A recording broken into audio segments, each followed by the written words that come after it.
Amen. So magandang umaga sa ating lahat. Ako nga po pala si Binibini Clarissa Jen A. Saranilla, ang siyang magiging guro ninyo sa araw na ito. Pero bago kayo mag-support, i-ayos muna ng hangin na yung mga upuan at patipulog na rin ang basura ng kapalan. Okay, tapos na ba? Okay. So maaari na kayong umupo. So, class leader, sino nga ang liban sa araw na ito? Okay, si Ginoong Banyog lang. Palakpakan yung mga sarili. So, sa puntong ito ay nais ko munang ilahad ang mga panuntunan sa klase nang sa ganun ay magiging matiwasay ang daloy ng ating talakayan. Pakibasa ng ating panuntunan sa klase sa aking hudyan, 1, 2, 3, basa. So, may nais ba kayong tanggalin or idagdag sa ating panuntunan sa klase? Kung gayon, ay naway kasunod natin ang mga panuntunan ito upang maging matiwasay ang daloy ng ating talakayan. So, upang ma-assure ko na kung may natutunan na kayo ng nakaraan natin sa pagkaraan natin pagkikita, ano nga ang paksang ating tinalakay ng nakaraan? Okay, nobela. So, ano nga ang nobela? Magaling. So, batid kong may natutunan kayo sa ating tinalakay ng nakaraan. So, alam kong handa na kayo sa panibagong paksang ating bubuksan ngayon. So, pero bago muna ang lahat, ay hayaan niyo muna akong ilahad sa inyo ang ating batayan ng pagpupuntos na kung saan tinatawag na entablado ng mananalumpati.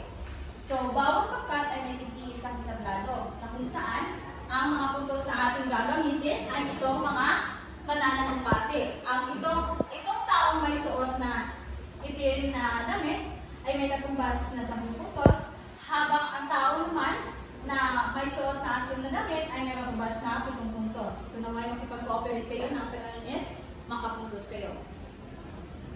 Bago muna ang lahat, ay ipapangkat ko muna kayo sa 3 pangkat. Magsimula ang bilang, binibining manaytay, sa 2, 3. Okay. Diyan ang unang pangkat, pangalawa at pangatlong pangkat. Very good. So, sa puntong ito, ay di ba may panibagong paksa tayo na bubuksan. Pero, bago muna ang lahat, hayaan niyo muna akong ilahad sa inyo ang magiging layunin natin sa araw na ito.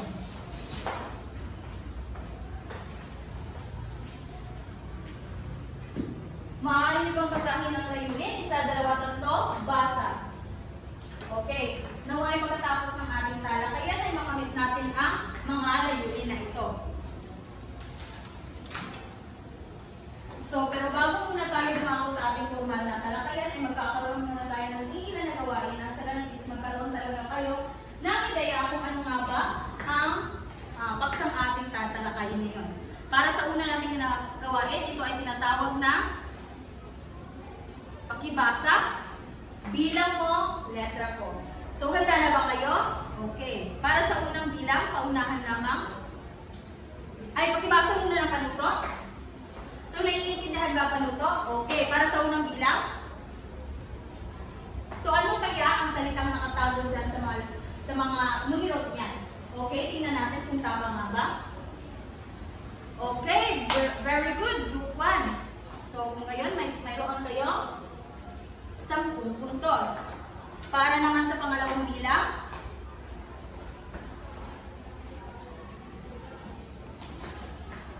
tingnan natin kung tama nga ba ang kasagutan ng pangalawang pangkat. Okay, tama. Layunin. Para naman sa pangatlong bilang, so ano nga ba ang nakakaagaw na letra sa mga numero yan? Okay, madla. Para sa ika-4 naman na bilang, para sa pangatlong pangkat ito guys, dahil hindi pa sila nakapuntos, ano kaya ang nakatagong salita sa mga numero yan? Very good. Pagsasalaysay. Hanggang gayon ay mayroon silang 10 puntos. Para naman sa huling bilang, para sa group 1, tingnan natin kung tama ba ang kanilang kasagutan. Okay, kaisipan. So, nasiyahan ba kayo sa ating gawain na ginawa? Magaling. So, nice. Gusto niyo pa ba ng ibang gawain? Okay, kung ngayon ay dumako na tayo sa ating pangalawang gawain. Ito ay tinatawag na mix and match. So, pakibasa ng panuto. Pagtapat na pati ng mga salita magkasingulugan. So, narito ang mga mga salita na nagka-mix at hanapin nyo ang mga salitang kamatch niya ng, na may kaparehas ng kahulugan. So para sa salitang magkomento, okay, group 1. Para sa salitang mahikayan naman, okay. Para sa salitang makikinig, ano ang kanyang kasi kahulugan? Para sa realidad, group 3. Okay, next. So nasiyahan ba kayo sa ating pangalawang gawain na ginawa? Okay. So gusto niyo pa ba ng isa pang gawain? Okay, so magkakaroon tayo ng panghuling gawain upang mas malaman pa natin kung ano, or magkaroon pa kayo ng ideya kung ano nga ba ang paksang ating tatalakayin. So pakibasa ng panutos para sa ikatlong gawain. Ibigay kung ano ang hinihingi ng bawat bilang. Para sa unang bilang, para sa grupo nito, tingnan natin kung tama ba ang iyong kasagutan. Very good. Para sa pangalawang bilang, para sa pangalawang pangkat, tingnan natin kung tama ba. Okay, magkakaroon kayo na 10 puntos. Para naman sa pangatlong bilang, group 3, tingnan natin kung tama ba ang inyong mga kasagutan. Dumako naman very good. Dumako naman tayo sa pang-4. Tingnan natin kung tama ba. Tama. Para sa unang pangkat. Nice kung sagutin niyo ang panghuling bilang. Okay, tingnan natin kung tama ba. Tama. So, natapos na natin ang tatlong gawain. Naway nagkaroon na kayo ng ideya kung ano nga ba ang magiging paksa natin sa araw na ito. So, bago ko ilahad ang ating paksa, nais ko lang tanungin, so ano ang mga napansin ninyo sa ating mga gawain? Okay, may kinalaman ito sa pagtatalumpati. So, sa inyong palagay, may connection ba ito sa paksang ating tatalakayin sa araw na ito? Very good. So, natural lamang na may connection ito. So, para sa puntong ito, ay hayaan nyo na akong ilahad kung ano nga ba ang paksang ating tatalakayin. So, ang paksang tatalakayin natin sa araw na ito ay ang kahulugan at ang layunin ng talumpati. Pero bago muna ang lahat, ay hayaan nyo muna akong ilahad ang mga okay, pagpapatuloy na ng aking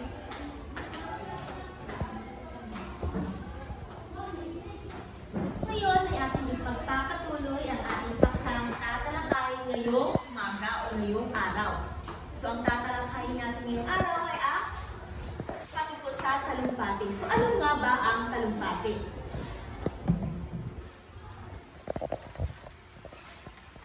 So, ang talumpati ay isang pagpapahayag ng kaisipan, pananaw at salubin ng isang tao sa harap ng mga mata.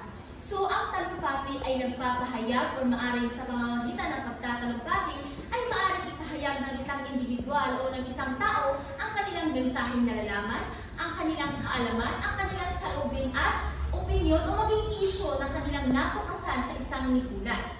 So, ito ay maaaring magdulot ng sigla o lugod, magbigay papuri o magbigay ng katwiran. Nauri ang talumpati ayon sa pagkakataon, okasyon o pagdiriwang ayon kina Villanueva at Bandril 2016.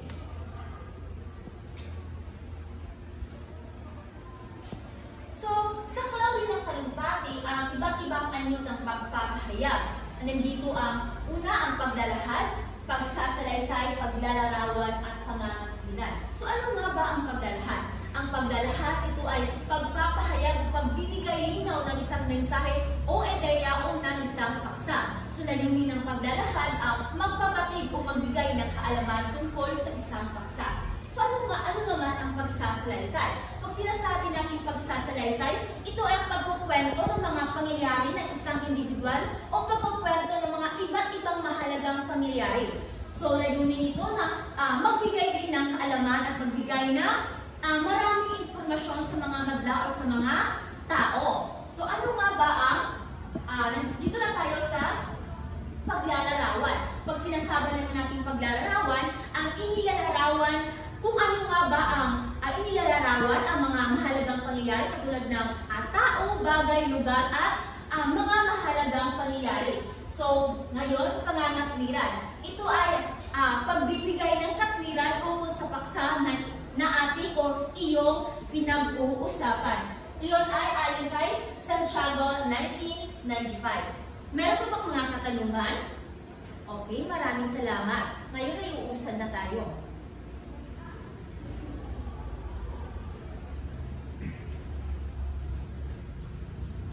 So, ang talumpati ay tinuturing na isang sining ng pagpapahayag ng kaisipan sa paraang pasalita sa harap ng tagapakinig. Ito ay isang maanyong pagpapahayag na maaaring kumakatawan sa wika at kaisipan ng isang pangkat, organisasyon, rehiyon o hindi kaya ng isang bansa ayon kay McBurney at Raj 1953.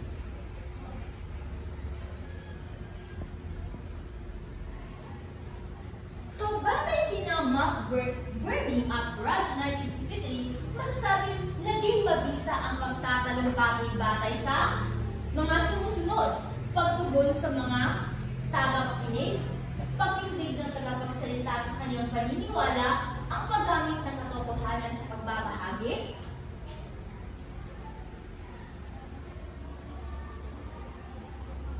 so, kalinawan ng layunin at tunguhin ng tagapagsalita at katapatan sa prinsipyo ng sining na mahusay na pagtatalumpati. So, ang pagtatalumpati ay may mahalagang gampanin, no, sapagkat ito ay nagbibigay ng impormasyon at nagbibigay ng kaalaman sa ating lahat. Sa pamamagitan ng talumpati, nagkakaroon tayo ng mga sapat na kaalaman ukol kung ano man yung paksa na ating nasasagap o ating nakukuha mula sa taong nagsasalita o nagbibigay nito. Naiintindihan ba? Wala bang mga katanungan? Sige, maraming salamat. Uusad na tayo. So, hindi ang talumpati ay mayroon din mga layunin. So, ano nga ba ang layunin ng mga talumpati? Ngayon ay ating tutuklasin at tatalakayin.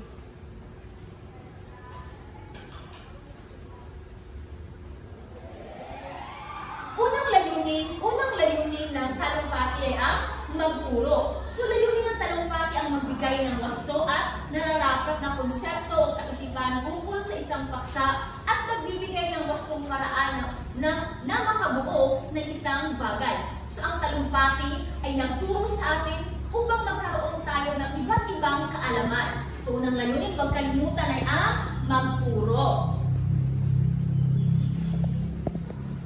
Pangalawa naman, ang layunin ng talumpati ay magbigay ng kabatiran. Ibig sabihin, ito ay nagbibigay ng mga dagdag na kaalaman tungkol sa isang usapin. So, layunin ito ang magbigay ng linaw sa mga kaalamang naiimbak sa isipan ng mga tagapakinig.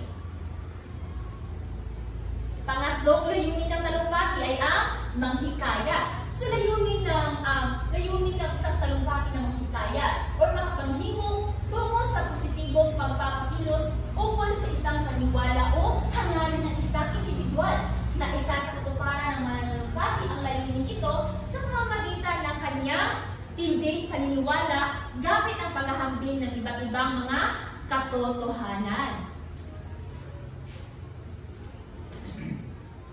Sa pang-apat na layunin ng talumpati ang malibang.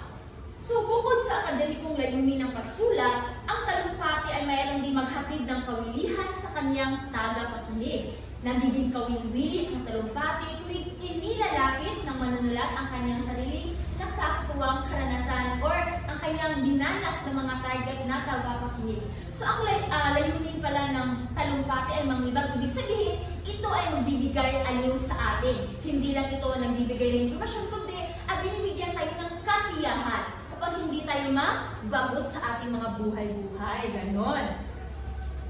So, ang panglima, ito ay magbibigay puna. So, ang talumpati pala ay nagbibigay ng puna. Ito ay may katangiang maging analytical at critical, kaya naman masasabing isa sa mga layunin ng pagsusulat ng talumpati ay ang pagbibigay ng puna sa lipunang kinabibilangan na mananalumpati na isa sa katuparan ang matagumpay at patas na pagpuna gamit ng iba't ibang mga katotohanan nung tumutugon sa saklaw ng usapin tinatalakay. Masasabi rin na ang layunin nito ay ang pagtugon sa katangian ng talumpati na tumutupad sa mga tungkulin panglipunan ng isang mananalumpati ang nakakaambag sa pagnininang ng kapwa at lipunan. So lagi natin tatandaan na ang talumpati din ay nagbibigay puna. Ibig sabihin, kapag tayo ay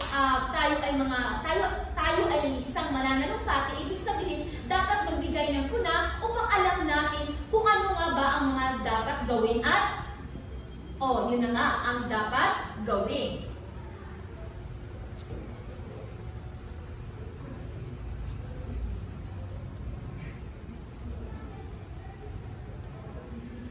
So, meron pa ba kayong mga katanungan? Okay? Kung wala na, ay uusin na tayo sa ating susunod na gawain. Naintindihan niyo ba kung ang ating tinalakay? Okay, magaling. Mayroon pa ba kayong mga gustong itanong, mga katanungan? Wala na. Okay, kung gayon ay kumuha kayo ng isang buong papel para sa inyong individual na gawain. So, para sa ating panunto, basahin na sabay-sabay, 1, 2, 3, basa. Okay, maraming salamat. Naintindihan niyo ba ang ating panunto? Okay, para mayroon kayong gabay kung paano nyo gagawin ang inyong gawain at ito rin ang magiging basehan sa pagmamagka ng inyong gawain ay sabay-sabay na basahin ang pamantayan. Okay, maraming salamat. So, mayroon pa ba kayong mga gusto itanong tungkol sa ating gawain? Wala na. Sige, bibigyan ko kayo ng 8 minuto para sa paggawa ng inyong gawain. Okay, ang inyong 8 minuto ay natapos na. Pakipasa na lang ng inyong mga papel dito sa harap. Okay, meron pa ba kayong mga katanungan tungkol sa ating paksa ngayon? Wala na. At ngayon ay meron akong mga inihandang mga katanungan na kailangan ninyong sagutin. So, sino gustong sumagot sa unang bilang? Okay, binibining makapas. Mahusay. So, ang talumpati ay isang paraan ng pagsasalita. Tama no? Isang paraan ng pagsasalita sa harap ng madla. So, sa pangalawang bilang, sino gusto? Okay, binibining gansalan. So, magaling. Dapat talaga isaalang-alang ang kaalaman sa paksa. Dahil kung mayroon kang kaalaman sa paksa ay mayroon kang sapat na kaalaman ay mas madali mo itong maipahayag ang iyong mga ideya. Sa pangatlong bilang, okay, Binibining Reyes. So tama na, sabi ni Binibining Reyes na magiging mabisa daw ang pagtatalumpati kung nakamit ito ang layunin. So halimbawa, tama, kasi kapag halimbawa ang layunin ng iyong talumpati ay malibang. Kung nakita mo na ang iyong mga tagapakinig ay nalilibang, so ibig sabihin na ang iyong pagtatalumpati ay mahusay o isa ang mahusay na mananalumpati. Isa pang-apat na bilang. Okay, Binibining Kabalo. Tama. So, mahalaga talaga na pag-aralan ang mga layunin ng isang talumpati. Dahil kung alam natin kung ano ang layunin ng ating pagtatalumpati ay mas mapapadali natin kung paano natin iharapin ang ating mga tagapakinig. Okay, ngayon, mayroon pa ba kayong mga katanungan tungkol sa ating paksa? Wala na. Okay, ngayon ay malalaman natin kung ilan nga ba ang mga puntos na nakuha ng bawat pangkat. So, sa unang pangkat ay nakakuha sila ng 48 puntos. Sa pangalawang pangkat ay nakakuha sila ng 45 puntos. At ang pangatlong pangkat ay nakakuha sila ng 43 puntos. So, palapakan natin ang ating mga sarili. So, mayroon pa ba kayong mga katanungan? Wala na. Sige, pakiayos muna ng hanay ng inyong mga upuan at pakibalik na rin sa inyong mga original na upuan. Sige, kumuha kayo ng isang kapat na papel para sa ating pagsusulit. Okay, sabay-sabay na basahin ang panuto. Maraming salamat. So, maaari nyo nang simulan ang pagsagot sa ating pagsusulit. Tapos na ba?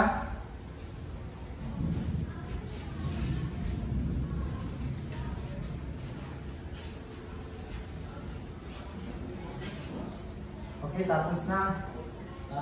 Pakipasa ng inyong mga papel dito sa harap.